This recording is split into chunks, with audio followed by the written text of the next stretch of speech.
ꯊꯝꯖꯔꯤ ꯃꯊꯦꯜ recipe channel ꯑꯁꯤꯒꯤ ꯃꯥꯏꯀꯩꯗꯒꯤ ꯃꯌꯥꯝꯕꯨ ꯇꯔꯥꯝꯅ ꯅꯣꯛꯆꯔꯤ ꯃꯌꯥꯝ ꯑꯩ ꯉꯁꯤꯗꯤ ꯍꯪꯒꯥꯝ ꯆꯝꯐꯨꯠ ꯊꯣꯡꯒꯦ ꯍꯪꯒꯥम ꯆꯝꯐꯨꯠ ꯑꯁꯦ ꯀꯨꯏꯔꯕꯅꯤꯕ ꯑꯩ ꯆꯥꯅꯤꯡꯅꯁꯨ ꯂꯩꯕ ꯑꯗꯨꯗꯒꯤ ꯊꯣꯡꯒꯦꯅ ꯈꯟꯕꯁꯤꯁꯨ ꯀꯨꯏꯔꯦ ꯉꯁꯤꯗꯤ ꯍꯦꯛꯇ ꯊꯣꯡꯉꯒꯦ ꯍꯥꯏꯅ ꯇꯧꯔꯕꯅꯤ ꯑꯗꯣ ꯑꯩ ꯍꯪꯒꯥम ꯆꯝꯐꯨꯠ ꯑꯃ ꯊꯣꯡꯒꯦ ꯑꯗꯨꯒ ꯇꯦꯡꯅꯧꯒꯤ ꯁꯤꯡꯖꯨ ꯑꯃꯒ ꯇꯧꯒꯦ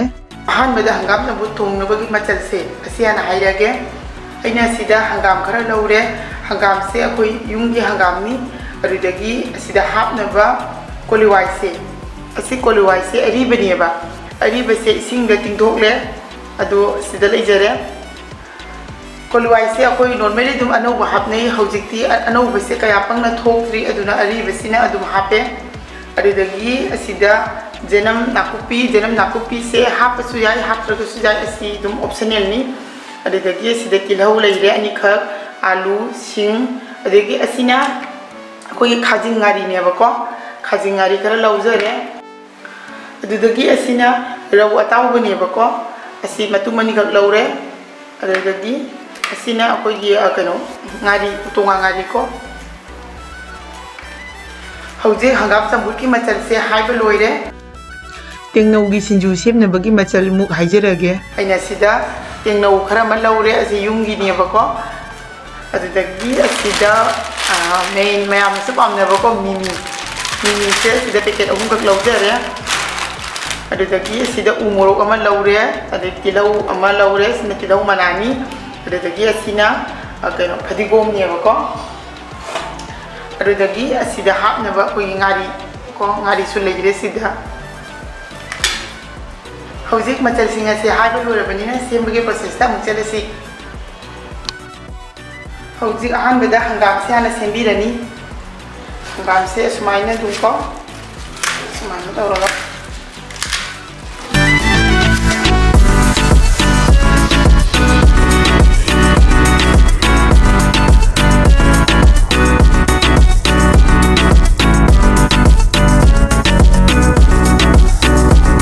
हौजिक अहानबदा कोइना हंगाम से हाना हापिरनी हंगाम से हापचनबिरनी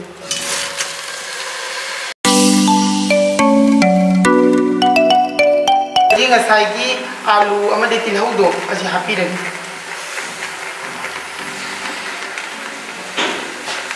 enam nakupi do asi so hapirani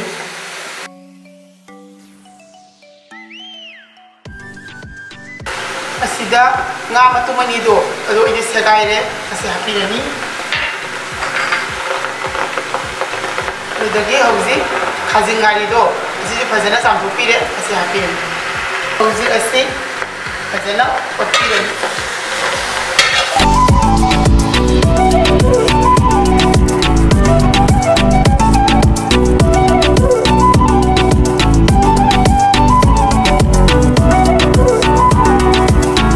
हौजिक असिदा ngसाई कोलवाई अतिंगबदो असि जो हापी रही अरुदगी ngaरी से अनिखक हापी रही होगी सुंदोंग थोंगबदा ngaरी हापसु यामना हाप हेंजना हापसे खया नयबा अदुना अदुम मचा मचा नि का हापे अमुतंगा ओपीरनी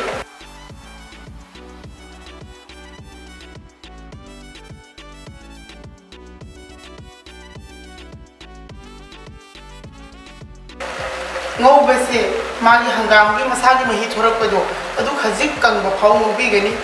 कनागुंबना माय मायगी थोंबगी नियम से अदु मानरमोय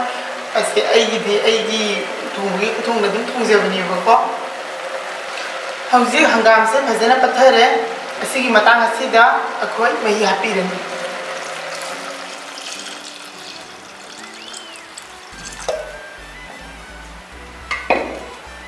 इंसान से मही हापीरे हौजी अखोयगी आलू हापखिबा अदुदगी कोलवाई हापखिबदो अदु मुनबा फावबा सवलनी मई से फुल फ्लेम दा थंबिगनी अदुगा मकुम कुपसिलगा सवलनी मिनिट 30 मुक फारे मकुम से हांगदोपिरनी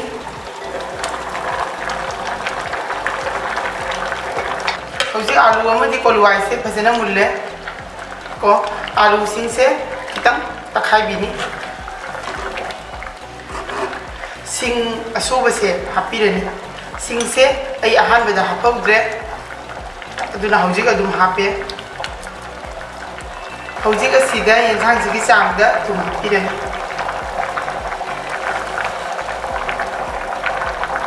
तुम हापलो मतुंगदा हौजिक फदिगोम से फदिगोम हापिरनी हंगाम चंबुतदी फदिगोम खरे यामना हापसिना हेले हाउबा फदिगोम हापिरे हौजिक मैं से लो फ्लेमदा मिनिट अनी तक फजना सवनगनी अदुगा ngasiगी hangam chambut asisu loire hojik asi papana sembirani yamna khara parap sembiu ko haidi karigumba padraga di hauroyeba ko sumaina papa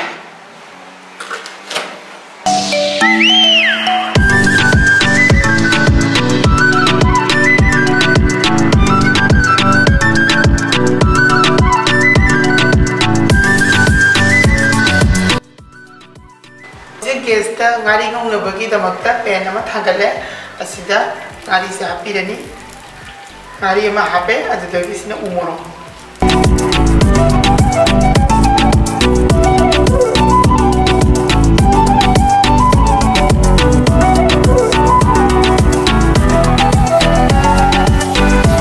उजे अइना असिदा तोक्सु अमा लौरे सुनबगी दमकता असिदा मोरोक से हापिरनी Masagi ngari elo budu, itu so hapirani. Cangda tumse kara hapirani.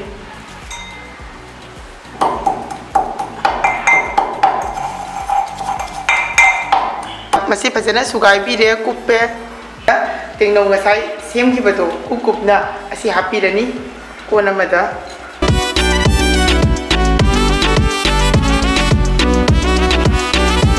Sida tilau manase hapirani. Tilau si supa apa na soide asi so hapirani asida sini se hapirani ni sana mana tu hapirani lagi magi si masala se si lau thok pirani ya pun ni hapirani maina ani si so hapirani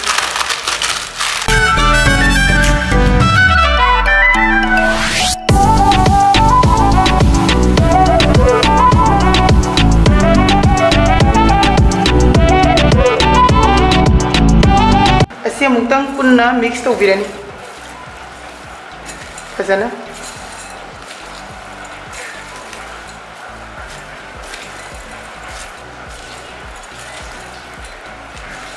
hojik asida ngasai kaino khogi tonga asubadu asi hapirani ba tonga ga morok ka thunga sugi bado asi hapchen birani asi hapla matungda fazana mix to birani फजना mix तौद बतारगदी खरा मन सानी खरा मन सारोय महाउ दो यौरोय बको अदुना असी फजना मिक्स तौबिरनी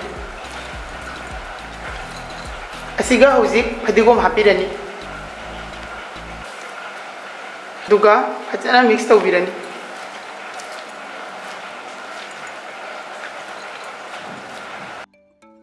मैम अगी तेंगनोगी सिंजू असे सेम लोइजरे यामना लाइब मउंग सेमबनी अदुगा यामनसु हावी मसी मैम अगी हंगाम चंबुट अमदी तेंगनोगी सिंजू असे लोइरे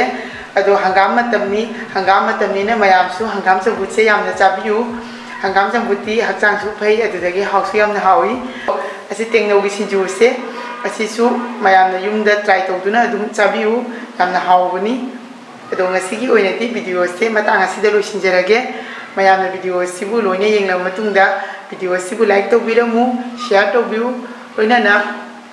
चैनल असिदा अनोबो ओइरगना सब्सक्राइब तौबिरमु सब्सक्राइब तौर मतुंगदा बेल बटन नंबर काउबिगनु अगी भिडियो गी मखा ताब नोटिफिकेशन लाक्नबगी दमकता